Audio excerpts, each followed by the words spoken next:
রাজ্য পুলিশের করা নজরদারি ও লাগাতার ধরপাকড়ের জেরে গাঁজা পাচারকারীরা এখন কৌশল বদলাতে বাধ্য হয়েছে। বড় চালানের বদলে ছোট পরিমাণে যাত্রী সেজে সড়ক ও রেলপথ ব্যবহার করে পাচারের নতুন প্রবণতা ক্রমশ স্পষ্ট হয়ে উঠছে। ফলে প্রায় প্রতিদিনই রাজ্যের বিভিন্ন প্রান্তে ধরা পড়ছে ছোট ছোট কারবারিরা। এই প্রবণতারই আরেকটি চিত্র সামনে আসে রবিবার রাতে চুড়াইবাড়ি থানার নাকা পয়েন্টে। এদিন রাত প্রায় 8:30 নাগাদ আগরতলা থেকে গুয়াহাটিগামী ES01 JC 1499 নম্বরের শেরওয়ালি যাত্রীবাহী বাসে রুটিন তল্লাশি চালায় পুলিশ। তল্লাশির সময় সন্দেহভাজন এক যাত্রীকে আটক করে তার বহন করা দুটি ব্যাগ খতিয়ে দেখা হয়। তল্লাশিতে উদ্ধার হয় মোট 4টি ছোট প্যাকেট, যার মধ্যে ছিল প্রায় 2 কেজি 180 গ্রাম শুকনো গাঁজা। ঘটনাস্থলে আটক করা হয় আগরতলা গান্ধীগ্রাম রাজনগর এলাকার 3 নম্বর ওয়ার্ডের বাসিন্দা নদিয়া চৌধুরী এবং তার সাথে ধৃত ব্যক্তি অসম পুলিশ ব্যাটালিয়নের অবসরপ্রাপ্ত কর্মী। চুড়াইবাড়ি থানার ওসি দেবব্রত বিশ্বাস জানান, অভিযুক্তের বিরুদ্ধে NDPS আইনে মামলা রুজু করা হয়েছে।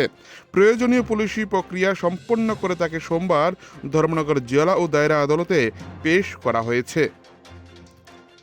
পাশাপাশি পাচার চক্রের সঙ্গে আরও কেউ জড়িত কিনা তা খতিয়ে দেখতে তদন্ত অব্যাহত রয়েছে। পুলিশের সাফল্য স্পষ্ট যে করা নজরদারির জেরে পাচারকারীদের কৌশল পাল্টালেও আইন শৃঙ্খলা বাহিনীর জাল এড়ানো তাদের পক্ষে ক্রমেই কঠিন হয়ে উঠছে। চুড়াইবাড়ি থেকে নিজস্ব প্রতিনিধির রিপোর্ট, টিভি 100 বাংলা। আজকে চুড়াইবাড়ি নাকা পয়েন্টে আমাদের চুড়াইবাড়ি থানার পুলিশ একটা রুটিন তল্লাশি চলছে। এই তল্লাশিতে নাকা পয়েন্টে আমরা শেরওয়ালি একটা বাসকে আটক করি। বাসকে আটক করার পরে আমরা তল্লাশি করে একজনের কাছ থেকে একটা ব্যাগ পাই। ব্যাগের ভিতরে আমরা কিছু চারটা প্যাকেট গাঁজার প্যাকেট পাই, যার ওজন 2.182 গ্রাম। তারপরে নাম হলো নদিয়া চৌধুরী, বাড়ি গান্ধীগ্রাম, রাজনগর, এয়ারপোর্ট থানা। তো এক্ষণে আমরা এই গাঁজাগুলো আমরা NDPS যা যা ফর্মালিটি আছে সেই অনুসারে আমরা সিজ করি। লোকটা অ্যাকচুয়ালি আগরতলা চন্দ্রপুর থেকে গাড়িতে উঠে গুয়াহাটি যাওয়ার উদ্দেশ্যে।